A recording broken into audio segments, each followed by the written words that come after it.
ഞാൻ Srikanth sir owner കയറാൻ സമയമായി. അപ്പോൾ എനിക്ക് തോന്നുന്നു ഇതൊരു after years for me personally, because എനിക്ക് തോന്നുന്നു ഇത് ശ്രീകാന്തിൻ്റെ ഒരു വലിയൊരു ഹാർഡ് വർക്ക് പെയ്ഡ് ഓഫ് എന്നൊക്കെ ഉള്ള രീതിയിൽ പറയാമെന്ന് തോന്നുന്നു എനിക്ക് പേഴ്സണലി. ഞാൻ നോക്കി കാണുമ്പോൾ ആസ് ജയ് മഹീന്ദ്രൻസ് ഡയറക്ടർ എങ്ങനെ ഉണ്ടായിരുന്നു ആ ഒരു ജേർണി? ജയ് മഹേന്ദ്രന്റെ ജേർണിയാണോ അതോ മൊത്തം ജയ് മഹീന്ദ്രൻ ഡയറക്ടറായിട്ട് വർക്ക് ചെയ്യേ എങ്ങനെ ഉണ്ടായിരുന്നു ആ ഒരു ജേർണി? ഭയങ്കര എക്സൈറ്റിംഗ് ആയിരുന്നു. നമ്മൾ കഴിഞ്ഞൊരു 6-7 വർഷമായിട്ട് അസോസിയേറ്റ് ഡയറക്ടറായിട്ട് വർക്ക് ചെയ്യായിരുന്നു. അപ്പം അത് കഴിഞ്ഞിട്ടൊരു ഇത്രയും വലിയൊരു പ്ലാറ്റ്ഫോമിന്, സോണി ലിവ് പോലത്തെ ഒരു പ്ലാറ്റ്ഫോമിൻ്റെ മലയാളത്തിലെ ആദ്യത്തെ ഒരു ഒറിജിനലായിട്ട് ചെയ്യുന്നൊരു സീരീസിൻ്റെ ഡയറക്ടർ ആവുക എന്ന് പറയുന്നത് ഭയങ്കര എക്സൈറ്റിംഗ് ആയിരുന്നു. അത് പക്ഷേ എനിക്ക് അത് ബ്രെയിൻ പ്രോസസ്സ് ചെയ്യാൻ അധികം സമയം ഉണ്ടായിരുന്നില്ല. കാരണം ഞാൻ കേരള ക്രൈം ഫയൽസ് എന്ന് പറഞ്ഞൊരു സീരീസിൻ്റെ ചീഫ് അസോസിയേറ്റ് ആയിരുന്നു. അത് വർക്ക് ചെയ്ത് കഴിഞ്ഞൊരു അതിൻ്റെ ഷൂട്ട് നടക്കുന്നതിനൊപ്പം തന്നെ ഇതിൻ്റെ ബാക്ക്ഗ്രൗണ്ട് വർക്ക് എല്ലാം നടക്കുന്നുണ്ടായിരുന്നു. അപ്പോൾ അതിൻ്റെ പരിപാടികൾ കഴിഞ്ഞ് ഷൂട്ട് കഴിഞ്ഞ് ഒരു മാസം അല്ല 1.5 മാസത്തിനകം നമ്മൾ ഇതിൻ്റെ വർക്കിലേക്ക് കയറി ജയ് മഹേന്ദ്രൻ്റെ. അപ്പം ഇങ്ങനെ ബാക്ക് ടു ബാക്ക് വർക്കായിരുന്നു. അതാ ഞാൻ നോക്കുമ്പോൾ പൊതുവേ ഒരു ഫ്രഷ് എയർ അല്ലെങ്കിൽ ഒരു ന്യൂബിക്ക് കിട്ടാത്തൊരു ഡയറക്ടറിനെ സംബന്ധിച്ചിടത്തോളം കിട്ടാത്തൊരു ബ്ലെസ്സിങ് ശ്രീകാന്ത് തന്നെ കിട്ടിയിട്ടുണ്ട്. ബിക്കോസ് റൈറ്റ് ഫ്രം ഡയറക്ടേഴ്സിന്റെ നോക്കുകയാണെങ്കിലും ഒരുപാട് സീനിയർ ആർട്ടിസ്റ്റിന്റെ കൂടെ വർക്ക് ചെയ്യാനുള്ളൊരു ചാൻസ് കിട്ടി. റൈറ്റ് ഫ്രം രാഹുൽ ചേട്ടനാണെങ്കിലും ടു സുഹാസിനി മാം, എല്ലാവരും സീനിയർ ആർട്ടിസ്റ്റിന്റെ കൂടെ വർക്ക് ചെയ്തവരാണ്. അതിൽ പലരും ഡയറക്ടേഴ്സായിട്ടും എസ്റ്റാബ്ലിഷ്ഡ് ആണ്, ആർട്ടിസ്റ്റായിട്ടും ആക്ടേഴ്സായിട്ടും എസ്റ്റാബ്ലിഷ്ഡ് ആണ്. ആ ഓരോ സീനിയർ ആർട്ടിസ്റ്റിന്റെ കൂടെ വർക്ക് ചെയ്തിട്ടുള്ള ഒരു എക്സ്പീരിയൻസ്, എന്തെങ്കിലും ഒരു മെമ്മറി, രാഹുൽ ചേട്ടൻ്റെ എന്ത് തന്നെ തുടങ്ങാം? ഞാൻ രാഹുലേട്ടനുമായിട്ട് ഒരു പ്രൊഫഷണൽ ബന്ധത്തെക്കാൾ ഉപരി ഒരു ബ്രദർലി കണക്ഷൻ ഉണ്ട്. അപ്പോൾ നമുക്ക് ഫാമിലി ഫ്രണ്ട്സാണ്. അപ്പം കുറേ വർഷങ്ങളായിട്ടുള്ള പരിചയമുണ്ട്. അപ്പോൾ നമ്മൾ പുള്ളി ഫസ്റ്റ് സിനിമ ചെയ്യാൻ വേണ്ടി ട്രൈ ചെയ്തിരുന്ന സമയം തൊട്ടുള്ള പരിചയമാണ് നമുക്കുള്ളത്. പിന്നെ ഇത്രയും വർഷം രാഹുലേട്ടൻ്റെ എല്ലാ പ്രൊജക്റ്റിലും ഞാൻ അസോസിയേറ്റ് ഡയറക്ടറായിരുന്നു. പിന്നെ ചീഫ് അസോസിയേറ്റായി. പുള്ളിയുടെ പ്രൊഡക്ഷനിൽ വന്ന പടങ്ങളെല്ലാം ഞാൻ വർക്ക് ചെയ്തിട്ടുണ്ട്. അപ്പം ഇതെല്ലാം ഫസ്റ്റ് പ്രിൻസ് സ്റ്റുഡിയോസ് FPS. അപ്പം അതിൻ്റെ എല്ലാം ജേർണി നമ്മൾ വളരെ ക്ലോസറായിട്ടൊന്ന് കണ്ടിട്ടുള്ള ആളാണ്. അപ്പം പുള്ളിക്ക് സ്റ്റേറ്റ് അവാർഡ് കിട്ടിയത്, നാഷണൽ അവാർഡ് കിട്ടിയത്, അതിൻ്റെ എല്ലാം വളരെ മൈൽ സ്റ്റോൺ നമ്മൾ ക്ലോസറായിട്ട് കണ്ടാണ്. അപ്പം ഈ ഒരു ഇപ്പം ഞാൻ ആദ്യമായിട്ട് ചെയ്യുന്ന ഡെബ്യൂ നമ്മൾ വർക്ക് ചെയ്ത പ്രൊഡക്ഷൻ ഹൗസിന് വേണ്ടിയാണെന്നുള്ളത് ഭയങ്കര ഒരു ഭാഗ്യമാണ്. ഞാൻ പ്രൗഡുമാണ് അക്കാര്യത്തിൽ. നമ്മൾ ഒരുമിച്ച് സ്റ്റാർട്ട് ചെയ്ത് നമ്മൾ കണ്ടു വളർന്ന ഒരു ഫാമിലിക്കകത്തു നിന്ന് തന്നെ ആ ഒരു ഗ്രോത്ത് ക്ലോസ്ലി കാണാൻ. ഞാൻ ശ്രീകാന്ത് സർ ഓൺ എയർ കയറാൻ സമയമായെന്ന് എന്താ ചോദിച്ചത് മനസ്സിലായോ? താങ്കൾ തന്നെ ചെയ്തതിനകത്തൊരു ഡയലോഗാണ് ഇതിനകത്ത്. ഞാൻ ആ സ്പോയിലർ നിങ്ങൾക്ക് തരുമെന്ന് വിചാരിച്ചതാ, പക്ഷെ പോട്ടെ, അതിന് മനസ്സിലായില്ലെന്ന് എനിക്ക് മനസ്സിലായി. എനിവേ അത് നേരത്തെ ചോദിച്ച മീര നേരത്തെ ചോദിച്ചതിന്റെ കാര്യം പറഞ്ഞത്, ഇതിനകത്ത് വർക്ക് ചെയ്ത എല്ലാ ഇപ്പം സോണി ലിവ് പോലത്തെ ഒരു പ്ലാറ്റ്ഫോം വരുമ്പം നമുക്ക് ഇതൊരു സിനിമയായിരുന്നെങ്കിൽ നമുക്ക് ഇത്രയും വലിയൊരു കാസ്റ്റിംഗ് ഇതുണ്ടാവില്ലായിരുന്നു. കാരണം നമുക്ക് ബഡ്ജറ്റിന്റെ കാര്യങ്ങളും എല്ലാം ബാധിക്കുമല്ലോ. അപ്പം പക്ഷേ സോണി ലിവ് പോലത്തെ ഒരു വലിയ പ്ലാറ്റ്ഫോമിന് വേണ്ടി എന്ന് പറയുമ്പോൾ നമുക്കുണ്ടാവുന്നൊരു ഹെൽപ്പുണ്ട്. കാരണം അവരോട് സംസാരിക്കുമ്പോൾ തന്നെ നമുക്കത് പറയാം. അപ്പം സുഹാസിനി മാമിനെ കാസ്റ്റ് ചെയ്യുന്ന കാര്യം ഞാനും രാഹുലേട്ടനും കൂടെ ഇങ്ങനെ ആലോചിച്ചപ്പോൾ തന്നെ നമുക്ക് ഓൾമോസ്റ്റ് ഉറപ്പായിരുന്നു പുള്ളിക്കാരി വരില്ല, ചെയ്യില്ല എന്നുള്ളൊരു ചിന്തയിൽ നമ്മൾ തുടങ്ങുന്നത്. എന്നാലും നമ്പർ എടുത്തു, മെസ്സേജ് അയച്ച് നോക്കി. ഇപ്പോൾ നമ്മുടെ പ്രൊഡക്ഷൻ കൺട്രോളറുണ്ട് JP മണക്കാട്, പുള്ളിക്കാരൻ ഭയങ്കര സീനിയർ ആയിട്ടുള്ളൊരു പ്രൊഡക്ഷൻ കൺട്രോളറാണ്. അപ്പോൾ പുള്ളിക്കാരന് ഫോൺ വിളിച്ചു. എന്നിട്ട് നേരത്തെ വർക്ക് ചെയ്തിട്ടുള്ളതാണ് അവർ. അപ്പോൾ ഫോൺ വിളിച്ച് സംസാരിച്ചു, ഇങ്ങനെ ആൾ വിളിക്കുമെന്നൊക്കെ പറഞ്ഞ്. നമുക്ക് ഉറപ്പായിട്ടും നടക്കില്ല എന്നുള്ളത് കൊണ്ട് നമ്മൾ ചോദിക്കുന്നു. അപ്പോൾ സൂം കോളിലാണ് ഞങ്ങൾ കഥ പറഞ്ഞു കഴിഞ്ഞപ്പം അപ്പം തന്നെ അഗ്രി ചെയ്തു. എനിക്കിത് ഇഷ്ടപ്പെട്ടു, ഇത് ചെയ്യാം. അല്ല, രാഹുലാണ് നറേറ്റ് ചെയ്തത്, കഥ സ്റ്റോറി സ്ക്രിപ്റ്റ് നറേറ്റ് ചെയ്തത്. അതിന് മുമ്പ് ഞാൻ ഫോൺ വിളിച്ച് സംസാരിച്ചിരുന്നു, ബേസിക് ഐഡിയ ക്യാരക്ടർ എന്താണെന്നൊക്കെ പറഞ്ഞിരുന്നു. അത് കഴിഞ്ഞിട്ട് ഒരു സീൻ ബൈ സീൻ നമ്മൾ റൺ ചെയ്ത് സംസാരിച്ചപ്പോൾ പുള്ളിക്കാരി അപ്പം തന്നെ എഗ്രി ചെയ്തു. കോൾ കട്ട് ചെയ്ത് കഴിഞ്ഞാൽ ഞാൻ ആക്ച്വലി, കാരണം നമ്മളൊക്കെ ജനിക്കുന്നതിന് മുമ്പ് തൊട്ട് ഇതിൽ വർക്ക് ചെയ്ത് കാണുന്ന ആൾക്കാർ ഇതെല്ലാം കണ്ട് ഇതിൻ്റെ A to Z എക്സ്പീരിയൻസ് ചെയ്തിട്ടുള്ള ഒരാൾ നമ്മുടെ സെറ്റിൽ വരികയാണ്.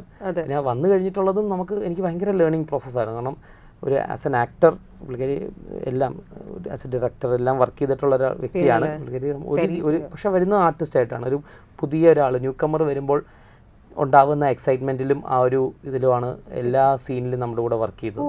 അതെനിക്ക് ഭയങ്കര ഒരു ലേണിംഗ് ഇതായിരുന്നു. ഓരോ കാസ്റ്റ് എടുത്ത് നോക്കിയാൽ നമ്മൾ ചെറിയതായിട്ട് ഒരു ഒന്നോ രണ്ടോ പടത്തിൽ ചെറിയ റോളൊക്കെ ചെയ്ത് കഴിയുമ്പം പിന്നെ നമ്മൾ കൂട്ടുകാരുടെ ഷോർട്ട് ഫിലിം അഭിനയിക്കാൻ പോകുമ്പോഴൊക്കെ നമുക്കൊരു ജാടയുണ്ട്, ഞാനിതൊക്കെ കുറെ കണ്ടതാ എന്ന രീതിയിലാണ്.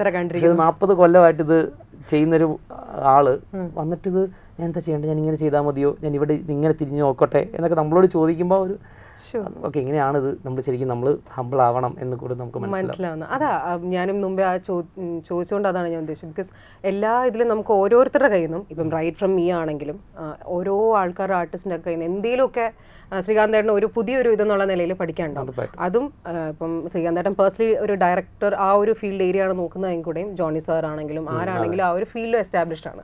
അങ്ങനെ കുറേ കാര്യങ്ങൾ പഠിക്കാൻ കിട്ടുക, അതും ഡെബ്യൂ വർക്കിലൂടെ തന്നെ പഠിക്കാൻ പറ്റുക എന്ന് പറഞ്ഞാൽ it's a rare blessing. I think touch wood അതാവണ്ടിരിക്കട്ടെ. പക്ഷെ അത് വലിയൊരു കാര്യമാണ്. അതുപോലെ തന്നെ സ്റ്റോറി സംബന്ധിച്ച് നമ്മൾ നോക്കുകയാണെങ്കിലും ഇത് കുറച്ചൊരു ഫ്രഷ് സ്റ്റോറിയാണ്. കാരണം ഇത്രയും ഇതിനകത്ത് നടക്കുന്ന എല്ലാ കാര്യങ്ങളും ബിക്കോസ് ഞാൻ I actually watch this story I mean series because mainly because of 2 reasons. ഒന്ന് ശ്രീകാന്തേട്ടൻ. വൈ? ബിക്കോസ് ശ്രീകാന്തേട്ടൻ എനിക്ക് പണ്ടേ അറിയാം, നമുക്ക് കൊച്ചിലെ മുതൽ അറിയാവുന്ന ആണ്. സെക്കൻഡ്, സുഹാസിനി മാം ആസ് ലൈക്ക് എല്ലാവരും. കാരണം ബിക്കോസ് സുഹാസിനി മാം തിരിച്ചു വരുന്ന കുറേ നാൾക്ക് ശേഷം മലയാളത്തിലേക്ക് തിരിച്ചു വരുന്നു എന്നുള്ളൊരു ഇതും കൂടെ ഉണ്ടായിരുന്നു. അപ്പം first when I so this your post saying ഈ ഒരു I think after the shoot or something you put up a post saying ഇങ്ങനെയൊക്കെയാണ്, I M so grateful for this like especially for you ma'am എന്നൊക്കെ പറഞ്ഞു. ദൈവമേ സുഹാസിനി മാം തിരിച്ചു വരികയാണോ എന്നൊക്കെ ഞാൻ വിചാരിച്ചു. അപ്പോൾ അത്രയും എക്സൈറ്റ്മെൻറ്റ് കൂടെ കൊണ്ട് ഞാൻ വെയിറ്റ് ചെയ്തിരുന്നൊരു സീരീസും കൂടെയായിരുന്നു ഇത്. അപ്പോൾ അതിൽ നോക്കുമ്പോൾ ഒരു ഇതിൽ ഈ ഒരു സ്റ്റോറിയെ പഠിക്കാന്ന് പറഞ്ഞാൽ എളുപ്പമൊരു കാര്യമായിരുന്നില്ല. ബിക്കോസ് ഇതിനകത്ത് നടക്കുന്ന കാര്യങ്ങൾ അറിയണം റൈറ്റ് ഫ്രം ലാംഗ്വേജ് അല്ലേ. ആ ഒരു ലാംഗ്വേജ് അതായത് തഹസിൽദാറിൻ്റെ ഒഫീഷ്യൽ ലാംഗ്വേജ് ആണ്. മലയാളം ആണെങ്കിലും നമുക്ക് മലയാളം സംസാരിക്കാൻ അറിയാമെങ്കിലും ഇതിൻ്റെ ഒരു സ്ലാങ് എല്ലാം ഡിഫറെൻ്റ് ആണ്, ഫോണ്ട് എല്ലാം. അവിടെ മുതൽ ഇതിൻ്റെ ഒരു റിസർച്ച് എങ്ങനെയാണ് ആസ് എ ഡയറക്ടർ പോയിരുന്നത്? ഇതിൻ്റെ സ്ക്രിപ്റ്റ് 2019 നമ്മൾ സിനിമയ്ക്ക് വേണ്ടി ചെയ്തതാണ്. അപ്പം ആ സമയത്ത് ഒരു സീരീസ് എന്നൊരു ഐഡിയ ഒന്നും ഇല്ലായിരുന്നു. അപ്പോൾ ഇങ്ങനെ ഒരു ഓപ്പർച്യൂണിറ്റി വന്നപ്പം ആണ് ഞാൻ രാവിലെയോട് സംസാരിച്ചത്. ഇതിനകത്ത് ശരിക്കും ഒരു സീരീസ് ആവാനുള്ളൊരു സ്കോപ്പുള്ളൊരു കണ്ടന്റ് ആണിത്. കാരണം ഈ ക്യാരക്ടറിനെ നമുക്ക് പിന്നെയും റിപ്പീറ്റഡ്ലി കാരണം ആൾക്കാർക്ക് ഇഷ്ടപ്പെടുകയാണെങ്കിൽ ലക്കിലി അത് ഇഷ്ടപ്പെട്ടു എന്ന് എനിക്ക് തോന്നുന്നു. അപ്പം സഹിച്ചേണ്ട ക്യാരക്ടർ മഹേന്ദ്രൻ എന്ന് പറഞ്ഞ അപ്പം മഹേന്ദ്രൻ്റെ ക്യാരക്ടർ റിപ്പീറ്റഡ്ലി ആൾക്കാർക്ക് കാണാൻ ഇഷ്ടം തോന്നുന്ന കഥാപാത്രമാണ്. അപ്പോൾ അതിനൊരു സീരീസ് ആക്കാനുള്ള സ്കോപ്പ് ഉണ്ടെന്ന് തോന്നി. പിന്നെ ഇതിൻ്റെ പ്രീ പ്രൊഡക്ഷൻ സ്റ്റേജിൽ നമ്മൾ പറ്റാവുന്ന അത്രയും താലൂക്ക് ഓഫീസുകളിൽ പോവുകയും നമ്മുടെ ഇതിനകത്ത് ഈ ഓഫീസിൽ വർക്ക് ചെയ്ത പലരും വില്ലേജ് ഓഫീസിൽ വർക്ക് ചെയ്യുന്നവരും ശരിക്കും വർക്ക് ചെയ്യുന്നവരെയും താലൂക്ക് ഓഫീസിൽ വർക്ക് ചെയ്യുന്നവരെയും അഭിനയമോഹമുള്ളവരെ നമ്മൾ കാസ്റ്റ് ചെയ്തിട്ടുണ്ട്. അതിനകത്ത് വന്നു പോകുന്ന പല നമ്മളത് ഇതിനു വേണ്ടി അതെ കാരണം നമ്മളിപ്പം സെറ്റിൽ ഇപ്പം നമുക്കൊരു സംശയം വരുവാണെങ്കിൽ നമുക്ക് ആ സമയത്ത് ആരെയും വിളിച്ചു ചോദിക്കുക എന്നുള്ളതിനേക്കാൾ സെറ്റിൽ നമ്മുടെ കൂടെ അഭിനയിക്കുന്ന ഒരാൾ ഇതിനകത്തുള്ള ഒരാളാണെങ്കിൽ അതെ അതെ അതെ നമ്മൾ കണ്ട കേരള ക്രൈം ഫയൽസിൽ വർക്ക് ചെയ്തപ്പോഴും നമ്മൾ കുറച്ച് പോലീസുകാർ വർക്ക് ചെയ്തിട്ടുണ്ടായിരുന്നു, അഭിനയിച്ചിട്ടുണ്ടായിരുന്നു. അതെ അപ്പം അത് നമുക്ക് ഹെൽപ്പ് ചെയ്യും പലപ്പോഴും. നമുക്ക് നമ്മൾ വിളിച്ച് കാര്യങ്ങൾ ചോദിക്കുക അതിനേക്കാൾ ഉപരി ചില സംശയങ്ങൾ വരും. നമ്മളെല്ലാം നമ്മൾ റിസർച്ച് ചെയ്തിട്ടുണ്ട്, നമ്മൾ പോയി കണ്ടതാണെന്ന് പറഞ്ഞാൽ നമുക്ക് ചില കാര്യങ്ങൾ നമുക്ക് ചില ഡീറ്റെയിൽസ് നമുക്ക് മറന്നു പോവാം, നമുക്ക് സംശയങ്ങൾ വരും. അപ്പോൾ ഏറ്റവും നല്ലത് നമ്മുടെ കൂടെ വർക്ക് ചെയ്യാൻ ആൾക്കാർ ഇതേ തന്നെ വർക്ക് ചെയ്യുന്നവർ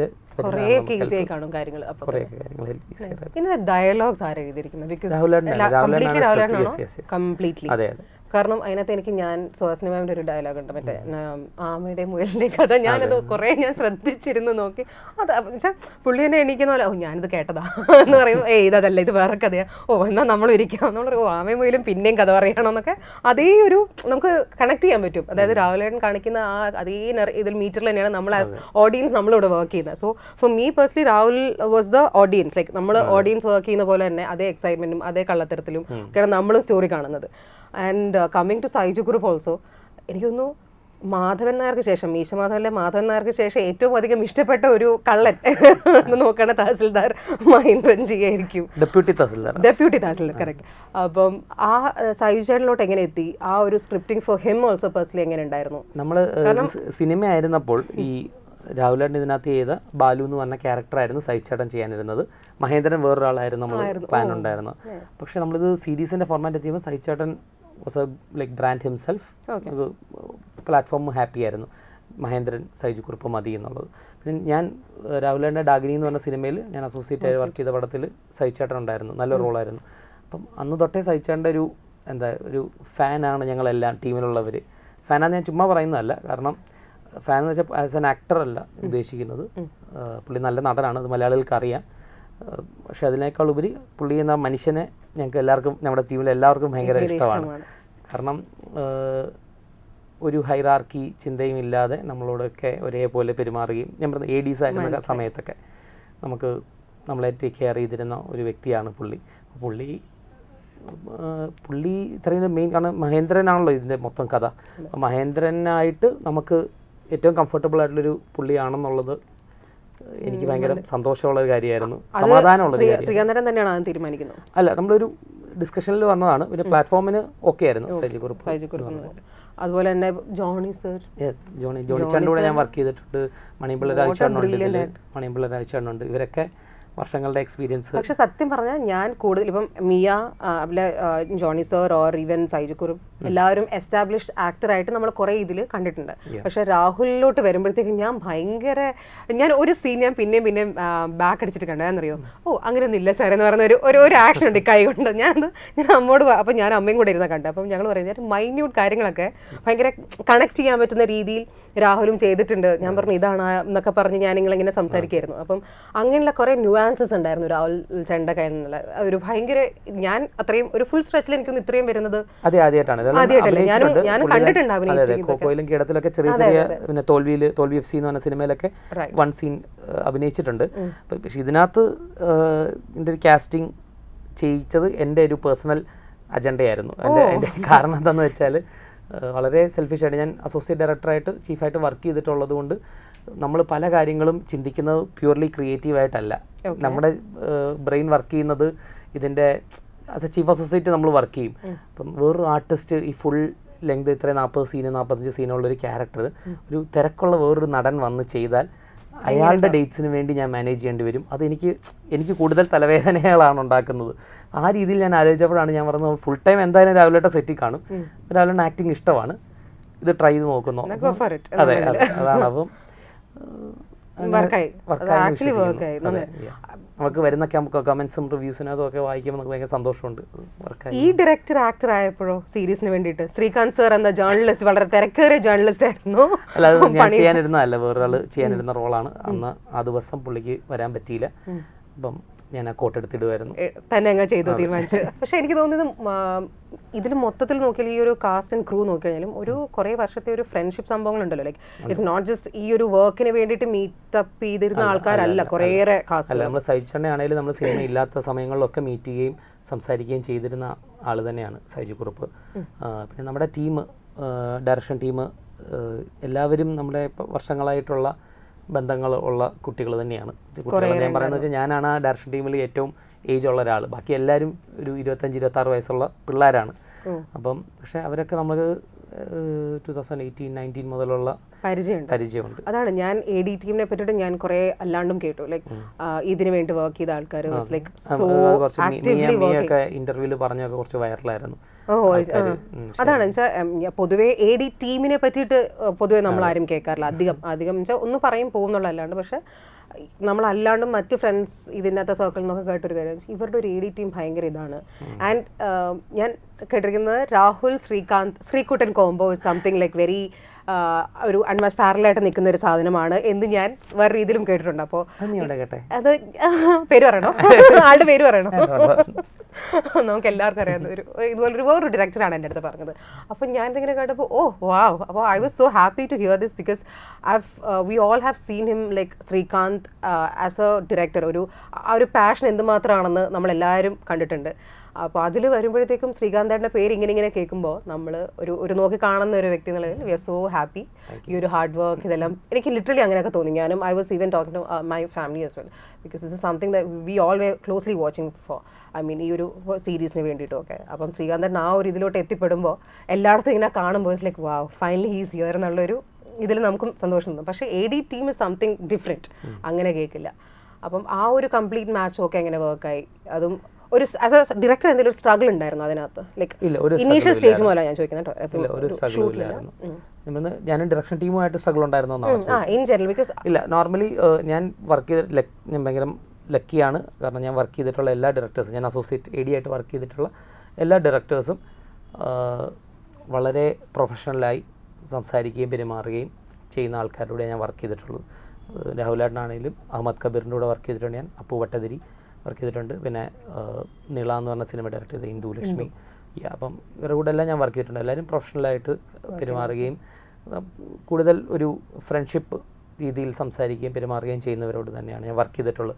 അപ്പം എനിക്കൊരു നിർബന്ധം ഉണ്ടായിരുന്നു, എന്ന് സിനിമ ചെയ്യാൻ പറ്റുമെന്ന് അറിയില്ലായിരുന്നു, പക്ഷേ എന്ന് ചെയ്താലും ആ ഒരു സെക്ഷൻ ഞാൻ കാരണം ഒരാൾക്ക് ടെൻഷൻ ഉണ്ടാവരുത്, എൻ്റെ ടീമിൽ ആർക്കും ഒരു ഞാൻ ചീത്ത വിളിച്ചു എന്നുള്ളൊരു വിഷമം ഉണ്ടാവരുത് എന്നൊക്കെ ഉള്ളതുണ്ടായിരുന്നു. അതുകൊണ്ട് മാക്സിമം പിന്നെ ഇത് എല്ലായ്പ്പോഴും ഇത് പറ്റുമോയെന്ന് എനിക്കറിയില്ല ഫ്യൂച്ചറിൽ. കാരണം ഇത് ഞാൻ പറഞ്ഞില്ല, സോണി ലിവ് പോലത്തെ ഒരു പ്ലാറ്റ്ഫോമിന് അവർ തരുന്ന കുറേ ഒരു നമുക്ക് തരുന്നൊരു ഈസിനെസ് ഉണ്ട് വർക്ക് ചെയ്യാൻ. എന്ന് വെച്ചാൽ നമുക്ക് 30 ദിവസത്തിലല്ല നമ്മൾ ഷൂട്ട് ചെയ്യുന്നത്, നമ്മൾ 55 ദിവസം എടുത്താൽ ഷൂട്ട് ചെയ്യുന്നത്. അത്രയും നമുക്ക് ഒരു ടെൻഷൻ അടിക്കേണ്ട എന്നൊരു സെറ്റപ്പ് ഇതിനകത്ത് ഓൾറെഡി ഉണ്ട്, ഇതിൻ്റെ പേപ്പേഴ്സിൽ തന്നെ ഉണ്ട്. അപ്പം അതുകൊണ്ട് റിലാക്സ്ഡ് ആണ്. ഇതിന്റെ ആർട്ട് ഡയറക്ഷൻ ടീം, അയ്യോ സോ ബ്രില്യന്റ്. ലൈക്ക് അതൊരു താലൂക്ക് ഓഫീസ് അല്ല എന്ന് ആരെങ്കിലും വിശ്വസിക്കില്ല. എല്ലാവരും പറയുന്ന കമന്റിലൊക്കെ വരുന്ന ഒരു കാര്യം, ഒരു സ്കൂളാണ്, സ്കൂളിന്റെ ഫസ്റ്റ് ഫ്ലോറാണ് നമ്മൾ കൊല്ലത്തെ സ്കൂളിന്റെ ഫസ്റ്റ് ഫ്ലോറിലാണ് നമ്മൾ ഷൂട്ട് ചെയ്തത്. അപ്പോൾ ആദ്യം ഇത് ലൊക്കേഷൻസ് നമ്മൾ പോയി കാണുമ്പം എനിക്കറിയില്ലായിരുന്നു ഇതെങ്ങനെ ഇത് മാറ്റിയൊരു താലൂക്ക് ഓഫീസ് ആക്കി മാറ്റും എന്നുള്ളത്. പക്ഷേ ഈ പ്രൊഡക്ഷൻ ഡിസൈനറുണ്ട് പ്രതാപ് രവീന്ദ്രൻ, അദ്ദേഹമായിട്ട് നമ്മൾ കുറേ വർഷങ്ങളായിട്ട് വർക്ക് ചെയ്യുന്നതാണ്. വളരെ സീനിയർ ആയിട്ടുള്ളൊരു പ്രൊഡക്ഷൻ ഡിസൈനറാണ്. അദ്ദേഹത്തിൻ്റെ team art director Satheesh Nellaya ഉണ്ട്. അപ്പം ആ ടീമെല്ലാം ലൈക്ക് നമ്മുടെ ഷൂട്ട് തുടങ്ങുന്നതിന് എനിക്ക് തോന്നുന്നൊരു 1 മാസം മുമ്പ് തൊട്ട് കൊല്ലത്ത് സ്റ്റേഷനുണ്ടായി ഇത് താലൂക്ക് ഓഫീസ്. നമുക്കൊരു 60% 70% നീ കണ്ടിട്ടുണ്ടെങ്കിൽ മീര കണ്ടിട്ടുണ്ടെങ്കിൽ മനസ്സിലാവും, മൊത്തം താലൂക്ക് ഓഫീസിലാണ് കഥ നടക്കുന്നത്, 70%ഓളം. അപ്പോൾ ആ സ്ഥലം നമുക്ക് ബോറടിക്കാതെ എങ്ങനെ യൂട്ടിലൈസ് ചെയ്യണം എന്നുള്ളതൊരു വലിയ ചലഞ്ചായിരുന്നു. അപ്പോൾ പ്രതാപേട്ടൻ പറഞ്ഞ് നീ എന്നെ ട്രസ്റ്റ് ചെയ്യും. പക്ഷെ പുള്ളി അതിന് മുമ്പ് എല്ലാം ഡ്രോയിങ് ഒക്കെ കാണിക്കും, ഇങ്ങനെ ഇരിക്കും. അപ്പോൾ നമ്മൾ തമാശയ്ക്ക് പറയും ഇതൊക്കെ പടം വരച്ച് കാണിക്കാൻ കൊള്ളാം, ഇതൊക്കെ ശരിയായി ഉണ്ടാക്കി എടുക്കാൻ പറ്റുമെന്നൊക്കെ. പക്ഷെ അതിനകത്തെല്ലാം ഇതിൻ്റെ പുറത്തുള്ള ഒരു ഗാന്ധിയുടെ പ്രതിമ, പിന്നെ ക്ലോക്ക്, അതൊന്നും ഇല്ലാത്തതാണ്. അവിടെ ഒരു ക്ലോക്ക് ടവർ ഒന്നും ഇല്ലാത്തതാണ്, എല്ലാം ഉണ്ടാക്കിയെടുത്തതാണ് ശരിക്കും ഇതില്. പക്ഷെ അത്ര എളുപ്പമല്ലല്ലോ ഓരോ ഇതിന്റെ സ്ഥലങ്ങളും എടുക്കാനും കിട്ടാനും ഒക്കെ. സെക്രട്ടേറിയറ്റ് അങ്ങനെയുള്ള പല ഷോട്ടൊക്കെ ഉണ്ടല്ലോ. അതൊക്കെ അപ്പം സെറ്റ് കിട്ടുക എന്നുള്ളത് ആ ഒരു റെക്കി പ്രോസസ് ഭയങ്കര ഈസി ആയിട്ട് പോയത്. ചലഞ്ചിങ് എവിടെയെങ്കിലും ഉണ്ടായിരുന്നോ?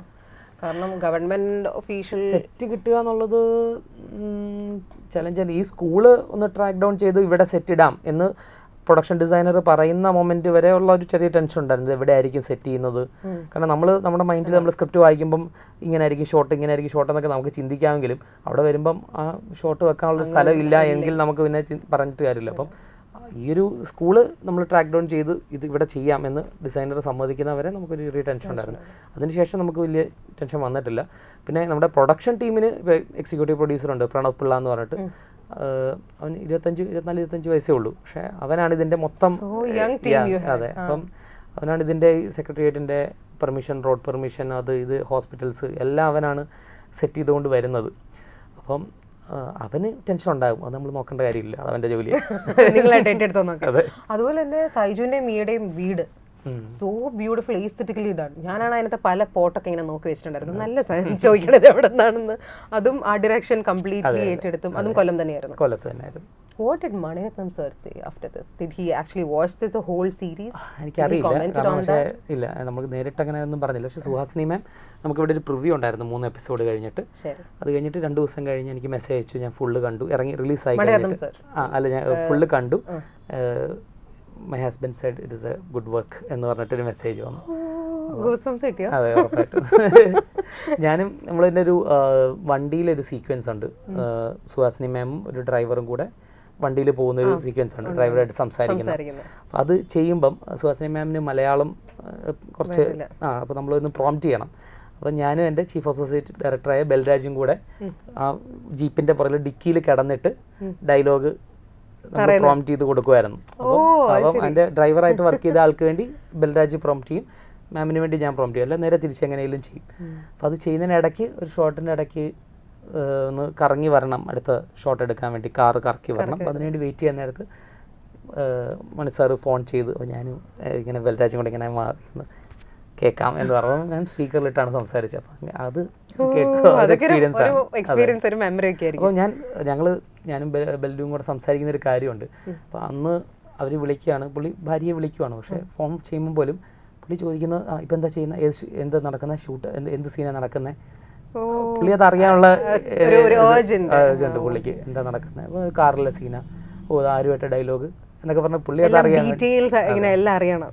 So beautiful. അതൊക്കെ കേൾക്കും നമുക്ക് ഇങ്ങനെ ലൈവായിട്ട് കേൾക്കുമ്പോൾ അല്ലെ ആ ഒരു സൗണ്ട് ഒക്കെ കേൾക്കുമ്പോഴത്തേക്കും സോ ബ്യൂട്ടിഫുൾ. പക്ഷേ എനിക്കൊന്ന് ഞാൻ കുറേയേറെ നമ്മൾ സുഹാസിനി മാമിൻ്റെ സിനിമകൾ കണ്ടിട്ടുള്ളതും ഒക്കെയാണ്. പക്ഷേ this time the sound was so bold for the first time. എനിക്ക് അങ്ങനെ ഫീൽ ചെയ്തു. ലൈക്ക് ആസ് എൻ പൊതുവെ എല്ലായിടത്തും എനിക്ക് തോന്നുന്നു നമ്മുടെ ഡബിങ് ആർട്ടിസ്റ്റ് നമ്മുടെ എപ്പോഴും എല്ലാ സിനിമകളുടെയും കാവ്യമാധവൻ്റെ ഒക്കെ ചെയ്യുന്ന ഡബിങ് ആർട്ടിസ്റ്റ് മാമിൻ്റെ ഞാൻ സോറി മറന്നുപോയി. പക്ഷെ ഇപ്രാവശ്യം ഭയങ്കര വെറൈറ്റി ആയിട്ടും നമ്മൾ ശ്രദ്ധിക്കപ്പെടുന്ന ഒരു ശബ്ദത്തിലുമാണ്. വേറൊരു ടോൺ ഉണ്ടായിരുന്നു. ഇപ്പം മോളോട് സംസാരിക്കുമ്പോഴൊക്കെ നമ്മൾ ശ്രദ്ധിക്കും ചില കാര്യങ്ങളൊക്കെ. മാലചേച്ചിയാണ്, മാലപാർവതിയാണ് ചെയ്തത്, ഡബ് ചെയ്തത്. മാലപാർവതി എന്ന ആക്ടറാണ് നമുക്ക് സുഹാസിനി മാമിന് വേണ്ടി ഡബ് ചെയ്തത്. അപ്പം എനിക്കറിയില്ല, സുഹാസിനി മാമിന് വേണ്ടി ഫസ്റ്റ് ടൈം. അപ്പം നമ്മൾ മാലചേച്ചിയെ കോൺടാക്ട് ചെയ്തപ്പം സുഹാസിനി മാമിന് വേണ്ടിയാണെന്ന് പറഞ്ഞപ്പോൾ മാലചേച്ചി വളരെ എക്സൈറ്റഡ് ആയിരുന്നു. അതുകൊണ്ട് മാലചേച്ചി വന്നു, അതൊരു ടെസ്റ്റ് പോലെ ചെയ്തു. നമ്മൾ സുഹാസിനി മാമിനെ ഒന്ന് കാണിച്ചു, ജസ്റ്റ് ഒരു സീൻ മാത്രമായിട്ട്. സോണി പ്ലാറ്റ്ഫോമിനെ കാണിക്കണമായിരുന്നു. അവരെല്ലാം അവർക്ക് ഇഷ്ടപ്പെട്ടു. പിന്നെ ഒരു ആക്ടർ വന്ന് ഡബ് ചെയ്യുമ്പോൾ ഉണ്ടാകുന്നൊരു ആഡഡ് ബെനിഫിറ്റ് ഉണ്ട് നമുക്ക് പല സീൻസിലും. അതുപിന്നെ മാലചേച്ചി സുഹാസിനി മാമിന് വേണ്ടി ഡബ് ചെയ്യുമ്പോൾ അത് മോശമാവരുതല്ലോ എന്ന് വിചാരിച്ച് മാലചേച്ചി ഒരു എക്സ്ട്രാ എഫേർട്ട് എടുത്ത് വീണ്ടും വീണ്ടും ചെയ്തിട്ടുണ്ട്.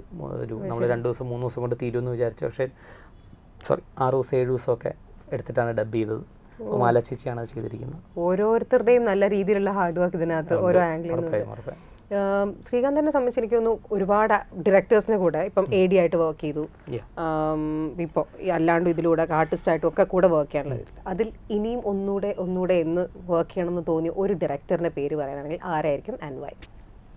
It's a very difficult question to ask, I know. But എനിക്ക് ഞാൻ വർക്ക് ചെയ്തിട്ടുള്ള എല്ലാവരുടെയും, ഞാൻ വർക്ക് ചെയ്യാത്ത എനിക്ക് ഇഷ്ടമുള്ള കുറേ ഡയറക്ടേഴ്സ് ഉണ്ട്, അവരുടെ കൂടെ ഒക്കെ ഇനിയും അസോസിയേറ്റ് ആയിട്ട് വർക്ക് ചെയ്യാമെന്ന് എനിക്ക് ഒരു പ്രശ്നമില്ല. എനിക്ക് സന്തോഷമാണ്, എനിക്കിത് എക്സൈറ്റഡ് ആണ്.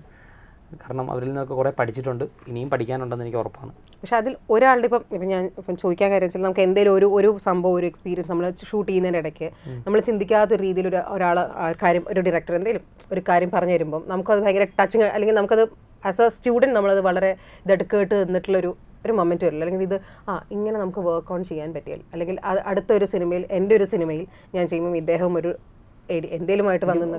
ഇപ്പം പെട്ടെന്ന് ചോദിച്ചപ്പോൾ എനിക്ക് ഒന്നും ഓർമ്മ വരുന്നില്ല. പക്ഷെ എനിക്ക് ഓർമ്മയുള്ളൊരിത്, ഞാൻ വർക്ക് ചെയ്ത് എൻ്റെ ഫ്രണ്ട് തന്നെയാണ് ജോർജ് കോര ഡയറക്റ്റ് ചെയ്ത തോൽവി FC എന്ന് പറഞ്ഞ സിനിമയിൽ ഞാൻ വർക്ക് ചെയ്തിരുന്നു. അപ്പോൾ അതിൽ പല കാര്യങ്ങളിലും ജോർജ് ഇപ്പം ചില കാര്യങ്ങൾ ഇപ്പോൾ ലൊക്കേഷൻ കിട്ടിയില്ല, അല്ലെങ്കിൽ ചില എക്യുപ്മെൻറ്റ്സ് ഇല്ല, അങ്ങനെ എന്തെങ്കിലും ആർട്ടിസ്റ്റ് ഡേറ്റ് ഇഷ്യൂ ഉണ്ടെങ്കിലൊക്കെ കോരയ്ക്കൊരു within 2 minutes Kora next idea കൊണ്ടുവരുമായിരുന്നു. അത് ഇങ്ങനെ വേണ്ട, ഈ സീൻ ഇങ്ങനെ ചെയ്യാം, ഇപ്പം എന്താ കാറുണ്ടോ എന്നാൽ കാറിലാക്കാം ഇത് എന്ന് പറഞ്ഞാൽ ആ ഒരു സ്പോണ്ടേനിറ്റി, ക്രിയേറ്റിവിറ്റിയുടെ ഒരു വലിയൊരു ഫാക്ടറാണല്ലോ സ്പോണ്ടേനിയസ് ആയിട്ട് ഡിസിഷൻ എടുക്കാൻ. അത് ഞാൻ വാവ് എന്ന് നോക്കിയിരുന്നിട്ടുണ്ട്. എനിക്ക് ഓർമ്മ വരുന്നുള്ളൂ. പക്ഷേ ഞാൻ പറഞ്ഞ പോലെ ഞാൻ വർക്ക് ചെയ്ത എല്ലാ ഡയറക്ടേഴ്സിൻ്റെയും അടുത്ത് ഞാൻ കോൺഷ്യസ്ലി അല്ല സബ് കോൺഷ്യസ്ലി പഠിച്ചിട്ടുണ്ട്. ഇനിയും പഠിക്കാൻ സാധിക്കട്ടെ. പക്ഷെ അതുപോലെ തന്നെ ഈ ഒരു ഡയറക്ടർ ആക്ടർ രണ്ടും ഒരുപോലെ ചെയ്തിട്ടുണ്ടല്ലോ. ഇപ്പം ഇത് ജയ് മഹീന്ദ്രൻ മാറ്റി വെച്ച് കഴിഞ്ഞാലും അല്ലാണ്ട് ഒരുപാട് സിനിമകൾ അഭിനയിക്കുകയൊക്കെ ചെയ്ത് ശ്രീകാന്തേട്ടൻ. അതിൽ ഏറ്റവും പേഴ്സണലി റിലയബിൾ ആയിട്ട് തോന്നിയ ഏത് റോളാണ്? ഡയറക്റ്റിംഗ് ആണോ അതോ ആക്ടിംഗ് ആണോ? ഏത് ഒരു പിക്ക് വൺ എന്നുള്ളൊരു ഓപ്ഷൻ തന്നു കഴിഞ്ഞാൽ? പിക്ക് വൺ ഒരു പാടായിട്ടുള്ളൊരു സംഭവമാണ്. പക്ഷെ രണ്ടും ഇഷ്ടമാണ്. പക്ഷെ അതിൽ ഇച്ചിരി ഈസി ആയിട്ട് എനിക്ക് അത് പുൾ ഓഫ് ചെയ്യാൻ പറ്റും എന്ന് തോന്നിയത് ഒരു ഈസി ആയിട്ട് എന്ന് വെച്ചാൽ ആസ് എ ഡയറക്ടർ കുറച്ച് ഈസിയർ ആണ്. കാരണം അതിന് രണ്ട് ആസ്പെക്ട് ഞാൻ പറയുന്നത് വെച്ചാൽ ഈ ക്യാമറയുടെ മുമ്പിൽ നിന്നിട്ടുള്ള ഒരു ആക്ഷനും കട്ടും പറയുന്നതിനിടയ്ക്ക് നമ്മൾ കാരണം ഇത് തെറ്റരുതെന്ന് വിചാരിക്കുന്ന ഒരു സ്ട്രെസ്സ്, ഭയങ്കര സ്ട്രെസ്സാണ്. അതിപ്പം ഏത് ആക്ടറിനോട് ചോദിച്ചാലും മമ്മൂക്ക മുതൽ താഴോട്ടിപ്പം എനിക്ക് വരെ പറയുന്നൊരു കാര്യം എന്ന് വെച്ചാൽ നമുക്ക് ആ ടേക്ക് എടുക്കുന്നൊരു 10-30 സെക്കൻഡോ അല്ല 1 മിനിറ്റോ ആണെങ്കിൽ ഇതിൻ്റെ ഇടയ്ക്ക് നമ്മൾ ചിലപ്പോൾ നമുക്ക് ഡയലോഗ് പോലും കാണത്തില്ല, നമ്മൾ പുറകെ ബാക്ക്ഗ്രൗണ്ടിൽ നിൽക്കുമായിരിക്കും. എന്നാൽ പോലും നമ്മൾ വിചാരിക്കുന്നത് ദൈവമേ നമ്മൾ കാരണം ഒരു തെറ്റുണ്ടാവരുത്, വീണ്ടും റീടേക്ക് പോകേണ്ടി വരരുത് എന്നുള്ളൊരു ചിന്തയുണ്ട്. ആ ഒരു സ്ട്രെസ്സ് ഭയങ്കരമാണ്. പക്ഷേ ഡയറക്ടറായിട്ട് നമ്മൾ മോണിറ്ററിൻ്റെ പുറകെ നിൽക്കുമ്പം നമുക്ക് ആ സ്ട്രെസ് ഇല്ല. കാരണം നമ്മൾ പല കാര്യം അപ്പം നമുക്ക് ശരിക്കും ഈ ക്യാമറയുടെ മുമ്പിൽ നമ്മൾ ഡയറക്റ്റ് ചെയ്യുമ്പോൾ ക്യാമറയുടെ മുന്നിൽ നിൽക്കുന്നവർ വന്നിട്ട് ഞാൻ ആ ചെയ്ത പ്രശ്നമുണ്ടോ എന്നൊക്കെ ചോദിക്കും.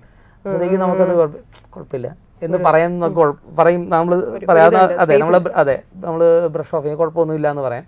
പക്ഷെ നമ്മൾ അഭിനയിക്കുമ്പോൾ നമുക്കതെല്ലാം ചിന്ത വരും, നമ്മൾ കോൺഷ്യസ് ആണ്, ഇത് ഓക്കെ ആണ് അടുത്ത ഷോട്ടിലേക്ക് പോകണം എന്നുള്ള ചിന്തയുള്ള ആ സ്ട്രെസ് ഭയങ്കരമാണ്. അതെല്ലാം ആക്ടേഴ്സിനുള്ളൊരു.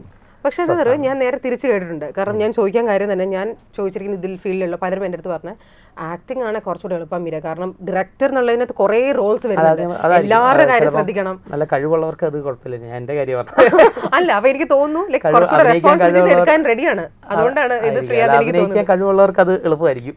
പക്ഷെ ഞാൻ എൻ്റെ കാര്യം പറഞ്ഞത് നമുക്കത് പേടിയാണ്. എനിക്ക് പേടിയുണ്ട്, പക്ഷെ എനിക്ക് ഇഷ്ടമാണ്, എൻജോയ് ചെയ്യുന്നൊരു പ്രോസസ്സുമാണ്. ഡയറക്ടർ ആകുമ്പോൾ നമ്മളെ ഹെൽപ്പ് ചെയ്യാൻ ഒരു 100 പേരുണ്ട്. എനിക്കൊന്ന് ശ്രീകാന്ത് മോഹൻ എന്ന ഡയറക്ടർ എന്ന് പറയുന്നത് വലിയൊരു ഡയറക്ടറാണ് ഗൈസ്. ഒത്തിരി റെസ്പോൺസിബിലിറ്റീസ് എടുത്ത് വെക്കാൻ റെഡി ആയിട്ടുള്ള ഒരു ഡയറക്ടറാണ് ഗൈസ്. തരാൻ വേണ്ടി ഓക്കെ അല്ലെ പറഞ്ഞത്. ഡയറക്ടർ ആകുമ്പോൾ നമ്മളെ ഹെൽപ്പ് ചെയ്യാൻ കുറേ പേരുണ്ട്.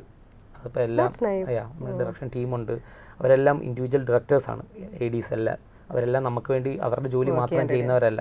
അവരെല്ലാം ഈ സീനിന് വേണ്ടി ഇങ്ങനെ ഡയലോഗ് പറഞ്ഞാലോ ഇവിടെ ഒരു മൂളൽ വിട്ടാലോ എന്നൊക്കെ നമ്മളോട് സജഷൻ പറയുന്നവരാണ്. ഇപ്പം നമുക്ക് ഇപ്പം art director, production designer, makeup, camera, cinematographer, അത് എല്ലാവരും നമുക്ക് വേണ്ടി ആലോചിക്കുകയും നമ്മുടെ സിനിമ നന്നാവാൻ വേണ്ടി പ്രയത്നിക്കുകയും ചെയ്യുന്നുണ്ട്.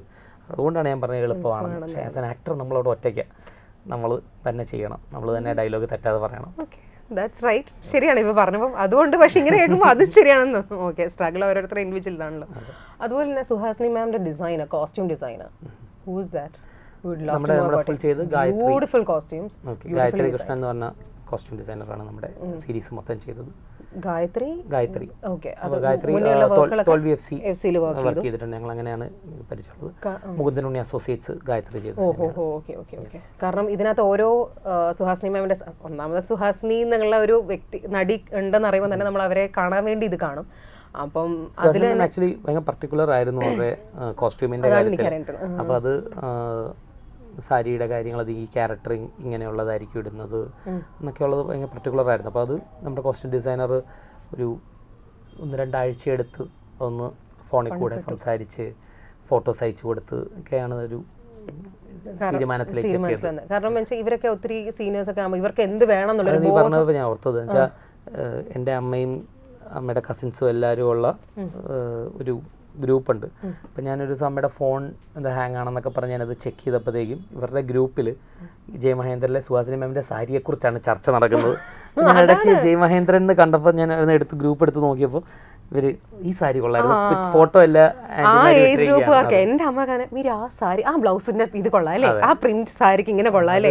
അപ്പൊ എനിക്ക് മനസ്സിലായി, ചർച്ചാ വിഷയമായി മാറി. അതുകൊണ്ടാണ് ഞാൻ എടുത്ത് ഞാൻ ചോദിച്ചത്. കാരണം ആ ഒരു ഇപ്പം എനിക്കൊക്കെയാണ് നമ്മളിങ്ങനെ കളർ കോമ്പിനേഷൻ കൊള്ളാം അല്ലാതെ വിട്ടു. പക്ഷെ അമ്മമാരുടെ അങ്ങോട്ടേക്ക് വന്നപ്പോൾ നമ്മൾ അതിനാണ് നോക്കുന്നത്. നമുക്ക് പല ഐഡിയാസ് ഇപ്പം ഓരോ സിനിമകൾ കണ്ടപ്പോഴും ആടുജീവിതം കണ്ടപ്പോഴും ഒക്കെ ഞാനിങ്ങനെ അതിനകത്ത് അമലപ്പോളിന്റെ ഇന്റർവ്യൂ എടുത്ത സമയത്തൊക്കെ അവരിങ്ങനെ പറയും ജീവിതം. അതിനകത്ത് അമലയുടെ കോസ്റ്റ്യൂം ഭയങ്കര ഇതായിട്ട് സംസാരിക്കുന്നുണ്ടായിരുന്നു. ബിക്കോസ് സ്റ്റെഫി അതിനകത്ത് ഓരോ കുഞ്ഞു പ്രിന്റിന് പോലും ആ ഒരു റെട്രോ ലുക്കിന് വേണ്ടി എന്തുമാത്രം കഷ്ടപ്പെട്ടു, കുറേ വരയ്ക്കുന്നതിനൊക്കെ പറ്റിയിട്ട്. പക്ഷെ കട്ടു ഇപ്പോൾ സുഹാസിനി ഈ ഒരു സീരീസ് എന്ന് പറഞ്ഞാൽ ഇപ്പോൾ നടക്കുന്നൊരു കാര്യമാണ്. അപ്പോൾ അതിലോട്ട് വരുമ്പോൾ അതിൻ്റെ കളർ കോമ്പിനേഷനും സുഹാസിനി മാം ഇടുമ്പോൾ തന്നെയുള്ളൊരു ഭംഗിയുണ്ട്. പോരാത്തതിന് അമ്മമാരെ സംബന്ധിച്ച് ആ സാരി അത് ഇങ്ങനത്തെ സാരിയാണ് മീര, ഇങ്ങനത്തെ സാരി ആയിരിക്കും. അപ്പോൾ ബ്ലൗസ് അതിൻ്റെ കഴുത്ത് തീയൊരു കഴുത്താണ്, പക്ഷെ അവർക്കത് ചേരും, നമുക്കത് ചേരില്ല എന്നൊക്കെ ഭയങ്കര സീരിയസ് ഡിസ്കഷൻ. അപ്പം ഞാൻ പറഞ്ഞു ഒന്ന് ഇത് കാണാം, എന്നിട്ട് നമുക്കിത് കാണാം. അപ്പം like we were so invested in their entire as well. അത് ഭയങ്കര ഒരു ഇതായിട്ട് തന്നെ പോയി. അപ്പം എനിക്ക് തോന്നുന്നു ഓരോ ഡിപ്പാർട്ട്മെൻറ്റ് എടുത്ത് നോക്കുമ്പോഴും Jai Mahendran in that way so success in that way. For me I felt like that because story is something new. Yes, നമ്മുടെ ടീം എക്സ്പെക്ട് ചെയ്തതിനേക്കാൾ ഓവർവെൽമിങ് ആയിരുന്നു നമുക്ക് കിട്ടിയ റെസ്പോൺസ്. ആണ് നമുക്ക് വരുന്ന റിവ്യൂസും നമുക്ക് കമൻസും നമുക്ക് ഇപ്പോഴും മെസ്സേജ്. സഹിച്ചേട്ടനൊക്കെ രാവിലെ നമ്മളെല്ലാ ദിവസവും രാവിലെ എഴുന്നേൽക്കുമ്പോൾ തന്നെ സഹിച്ചേട്ടൻ ഒരു 25 നമ്മുടെ ഗ്രൂപ്പിൽ ഒരു 10-25-30 മെസ്സേജ്, അത് റിലീസായ ദിവസം മുതൽ ഇന്ന് വരെ എല്ലാ ദിവസവും മെസ്സേജുകൾ രാവിലെ അയച്ചിടും. സഹിച്ചേട്ടന് രാവിലെ വരുന്ന മെസ്സേജുകൾ. അപ്പോൾ നമ്മൾക്ക് മലയാളികൾ ലോകത്ത് എല്ലായിടത്തും ഉള്ളതുകൊണ്ട് നമ്മൾ ഉറങ്ങുന്ന സമയത്ത് ലോകത്ത് ഏതോ മലയാളി ഫാമിലി ഇരുന്ന് ഇത് കാണുന്നുണ്ട്, അമേരിക്കയിലാണെങ്കിലും. അപ്പം അതെല്ലാം അവർ കാണുമ്പോൾ തന്നെ ശരിക്കും നമ്മൾ മലയാളികൾ നമ്മൾ കുറ്റം പറയുന്നതിനെ പോലെ തന്നെ നമുക്ക് അപ്രിഷ്യേറ്റ് ചെയ്യാനും ഭയങ്കര ഇഷ്ടമുള്ളവരാണ്. അപ്പോൾ അവർ സഹിച്ചേട്ടനൊക്കെ അയക്കുന്ന മെസ്സേജ്, മീയൊക്കെ അയക്കുന്ന മെസ്സേജ്, അതിനകത്ത് ഓരോ ചെറിയ റോൾ ചെയ്തവർ വരെ നമുക്ക് ആ ഗ്രൂപ്പിലേക്ക് ഫോർവേഡ് ചെയ്യും, എനിക്ക് വന്ന മെസ്സേജ് ഇതാണെന്ന് പറഞ്ഞിട്ട്. അതൊക്കെ കാണുമ്പോൾ നമുക്ക് ഭയങ്കര സന്തോഷമുണ്ട്. നമ്മൾ ഒരു ഗ്രോയിങ് എന്നുള്ള രീതിയിൽ നമുക്ക് കാണുമ്പോൾ ഡെബ്യൂ വർക്ക് എന്നുള്ള രീതിയിൽ ഇത്രയും ഏറെ വെൽക്കമിങ് ആകുമ്പോൾ ഡെബ്യൂ ആവണമെന്നില്ലെന്ന് എനിക്ക് തോന്നുന്നില്ല. എന്ന് വെച്ചാൽ പറഞ്ഞ് നൂറാമത്തെ സിനിമയാണെങ്കിൽ നമ്മുടെ സിനിമ ഒരാൾക്ക് വർക്കാണ് എന്നറിയുമ്പോൾ അല്ലെ നമ്മുടെ ഒരു അതെ അതെ അതെ പക്ഷെ ഫസ്റ്റ് നമ്മൾ ശരിക്കും അത്രയും പ്രതീക്ഷിക്കും. ഇപ്പം ഞാനൊക്കെ നമ്മൾ അങ്ങനെ ഒരു സംഭവം ചെയ്യുമ്പോൾ ഫസ്റ്റ് എന്നുള്ള സംഭവം ആ ഒരു സർക്കിളിൽ നിൽക്കുന്ന ഒരാൾക്കാരുടെ കയ്യിൽ നിന്ന് എനിക്ക് റെസ്പോൺസ് കിട്ടണം എന്നുള്ളതാണ് നമ്മൾ the least that we could ask for. പക്ഷേ ഇപ്പം ഫിലിം സർക്കിളിൽ നിന്ന് ഇപ്പം നമുക്ക് ചിലരുണ്ടാവില്ല, ഞാൻ ഈ സിനിമ ചെയ്ത് ഞാനിങ്ങനെ നോക്കുകയാണെന്ന് ആർട്ടിസ്റ്റുകൾ പറഞ്ഞാൽ കൊള്ളാമായിരുന്നു, ഒരു കോൺഫിഡൻസ് ആയിരുന്നു. ഇന്നലെ തന്നെ മഞ്ജു വാര്യര് ഞാൻ കണ്ടു സ്റ്റോറി ഇട്ടിരുന്നു. അപ്പൊ അത് നമ്മളൊന്നും പറഞ്ഞിട്ടൊന്നുമല്ല, ഇവരുടെ ഫ്രീ ടൈമിൽ ഇരുന്ന് കാണുന്നു, അവർക്ക് അത് അത്ര ഇഷ്ടപ്പെടുമ്പോൾ അവര് ചെയ്യുന്ന അവരുടെ അതെ അവരുടെ ഹൃദയ വിശാലത കൊണ്ട് അവർ ചെയ്യുന്നതാണ് ഇതൊക്കെ. So beautiful. Jai Mahendran season 2 ഉണ്ടോ? നമുക്ക് അതോടെ നമുക്ക് നിർത്താം. സീസൺ 2 ഉണ്ടാവണം എന്ന് ഞാൻ പ്രാർത്ഥിക്കുന്നു. സ്ക്രിപ്റ്റിംഗ് ഞങ്ങൾ വെയിറ്റിംഗ്, അതുകൊണ്ടാണ്. നമ്മൾ സ്ക്രിപ്റ്റ് കംപ്ലീറ്റഡ് ആയിരുന്നു, നമ്മൾ സോണി പ്ലാറ്റ്ഫോമിന് നമ്മൾ കൊടുത്തിട്ടുമുണ്ട്. ഇനി അവരുടെ ഡിസിഷനാണ്. ടച്ച് വുഡ് നടക്കട്ടെ, എത്രയും പെട്ടെന്ന് എല്ലാം ഭംഗിയായിട്ട് നടക്കട്ടെ. അപ്പോൾ it was nice catching up with you after so long. Thank you so much. Yes, അതിൻ്റെ ഇടയ്ക്ക് ഇതുകൂടെ ഇത് എന്നെ സംബന്ധിച്ച് എനിക്കിതൊരു പേഴ്സണൽ ഇതാണ്. അപ്പോൾ എന്തെങ്കിലും ഒരു സ്ഥലത്ത് എഴുതി വെക്കുക, ഒരു സിഗ്നേച്ചർ എങ്കിലും ഇട്ട് വെക്കുക. ഒന്നും കിട്ടിയില്ലെങ്കിൽ ഓക്കെ എഴുതി വെച്ചു. കോഫി വിത്ത് കരണാണോ? അല്ല, അത്ര എത്തിയില്ല. അതിനകത്ത് കോഫി കൊടുക്കണം, അതിനകത്ത് കപ്പ് വേണം, അതിൽ ഞാനില്ല. ഫസ്റ്റ് പേജ് വിട്ടോ, second page. Okay, first page നീ ആരെങ്കിലും കൊണ്ട് അല്ല, ഫസ്റ്റ് പേജിൽ എന്റെ ഇതൊക്കെ വെക്കും, എന്റെ പേര് ഒട്ടിക്കും. അതല്ല, ഞാൻ തേർഡ് പേജിൽ എഴുതാം. കാരണം നീ ഫസ്റ്റ് പേജിൽ മമ്മൂക്ക ലാലേട്ടനാക്കി ആദ്യത്തെ ഗസ്റ്റ് ഉണ്ട്, അങ്ങോട്ട് ആദ്യത്തെ പേജിൽ എഴുതിക്കോ. അങ്ങനെയൊന്നും ഇല്ല. അത് എന്റെ എത്രാമത്തെ പേജാണോ അവരൊക്കെ എത്തുന്നത്, പിന്നെ അവരങ്ങനെ ഞാൻ ഒട്ടിക്കും. എന്റെ വൃത്തിയായിട്ട ഹാൻഡ് റൈറ്റിംഗും കൂടെയാണ്.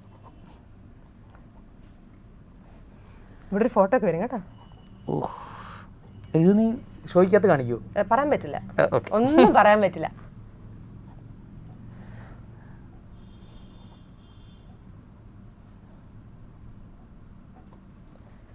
Thank you. ഇന്നത്തെ ഡേറ്റ് കൊണ്ടിട്ടോ. ഡേറ്റ് എത്ര? 29/10. ഒപ്പൊക്കെ ഇട്ടോ? ഒപ്പൊക്കെ ഇട്ടിട്ട് കുറച്ചായില്ലേ? സാരമില്ല, ഞാനല്ലേ കാണുന്നുള്ളൂ. ആരും പേടിക്കണ്ട. ഇത്ര ഉള്ളോ? കുഞ്ഞപ്പ, വലിയ മനുഷ്യന് കുഞ്ഞപ്പ. അപ്പം it was nice catching up with you. Thank you so much. എൻ്റെ ഫസ്റ്റ് ഇന്റർവ്യൂ വിത്ത് യു. നീ ഗുണം പിടിക്കണമെന്ന് ഞാൻ പ്രാർത്ഥിക്കാം. ഞാൻ പ്രാർത്ഥിക്കുള്ളൂ. അല്ലെങ്കിൽ ഇതെന്റെ തലയില്